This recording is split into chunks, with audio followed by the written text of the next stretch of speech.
Is drinking coffee bad for us? In this video, I'm going to talk about coffee. Specifically, should we drink it? Is it bad for our human body? Does it help us with high performance or does it hurt us? And am I going to continue to drink it? Also, don't forget to smash that like button so YouTube knows that this video is awesome and more people can see the video and we can grow our community together.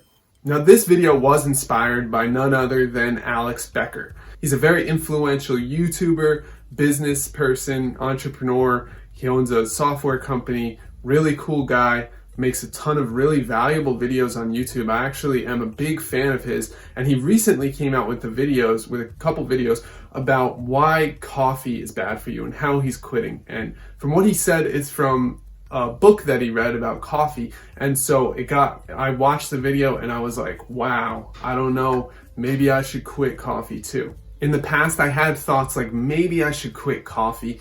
I didn't know why I was having these thoughts, but it just kind of made sense.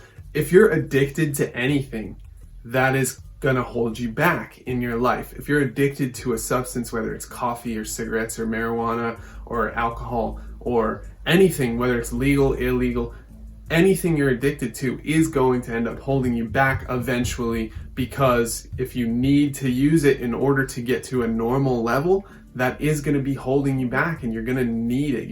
It's like your crutch in order for doing the things that you need to do. So that's point number one, is that you don't want to be depending on something else in order to feel normal.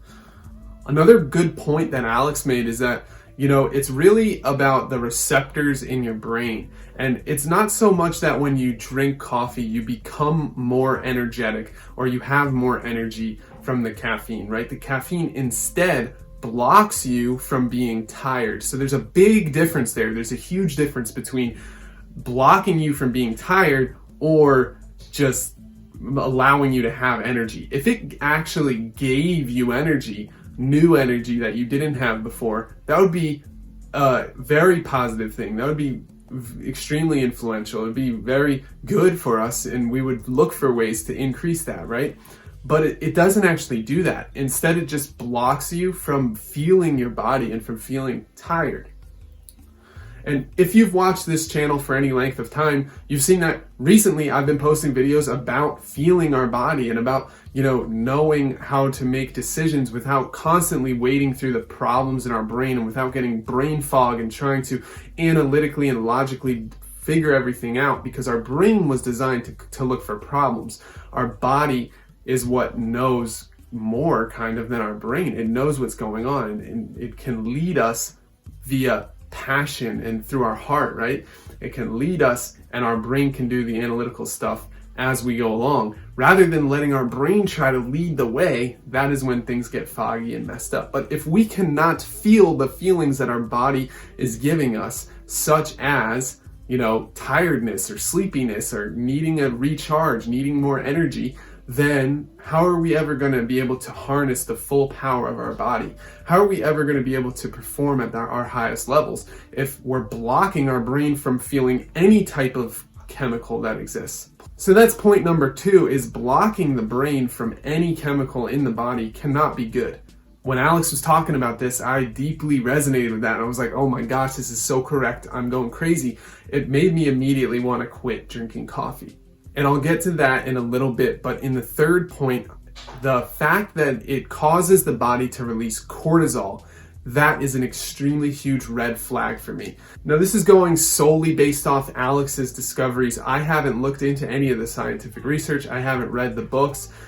I don't really care to. I don't really have time to. I just wanted to watch a quick video that explained these problems. And if that is true, if it releases cortisol in the body, it needs to go.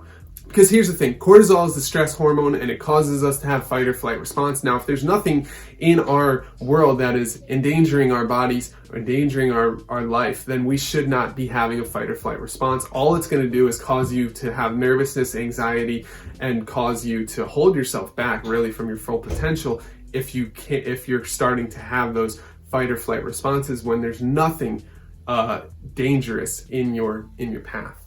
So those 3 points are what led me to the point where I said, you know what, I think I want to quit drinking coffee.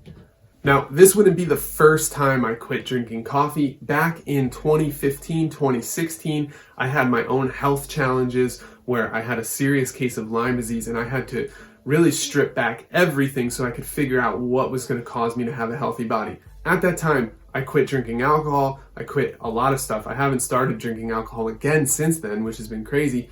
It's been a few years now that I've been off alcohol. But I stopped drinking coffee at that time as well. So when I stopped drinking coffee, I realized about a month later to 2 months later, I was feeling great. I was saying, wow, I feel more clear. I don't feel like I need coffee. I don't feel like I have to have coffee or I'm gonna fall over anymore. I feel good, right? And I felt really good at that time, but over time I just kind of forgot and I just went back into my normal routine of having my coffee in the morning while I work, which is such another important part of this is the ritualistic behaviors that we have and the habits that we form.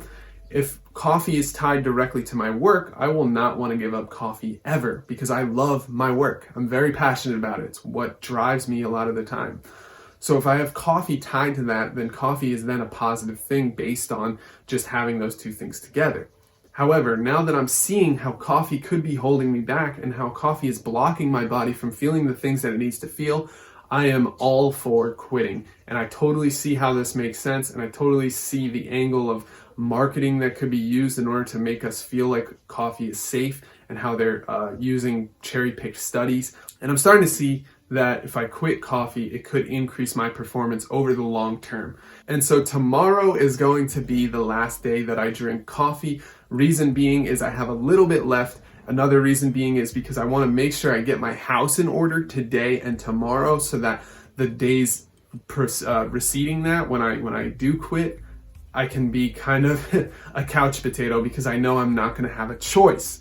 When we relinquish our energy and our well-being to another substance such as coffee, we basically give up our body's choice in order to feel good or bad. So if I don't drink coffee, I am going to feel bad.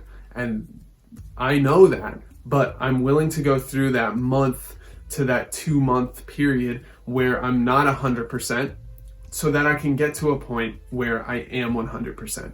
So Alex Becker, thank you so much for making that video. Really good video. I am actually going to take the challenge. I'm going to start to quit coffee and I'm going to let you guys know how it goes along the way. If you want to quit coffee too, comment below. Let's do this together. I know it can be hard. We could be sleepy zombies together. On this channel, I'm going to be sharing more about high performance, how to feel happiness, how to feel love, how to feel the good things and feel good in this shared human life experience. So if that sounds interesting to you, hit the subscribe button below this video so that you can see the next video as soon as it comes out and become part of the community here. Thank you so much for watching and I can't wait to see you in the next video. My name is Ryan Kearns and I'll see you soon. Bye. Hey free thinker, this human life is more amazing than we give credit for. The pain, the fun, the creativity, the mistakes, and the connected, shared experiences. We are here to expand. Let's do it together.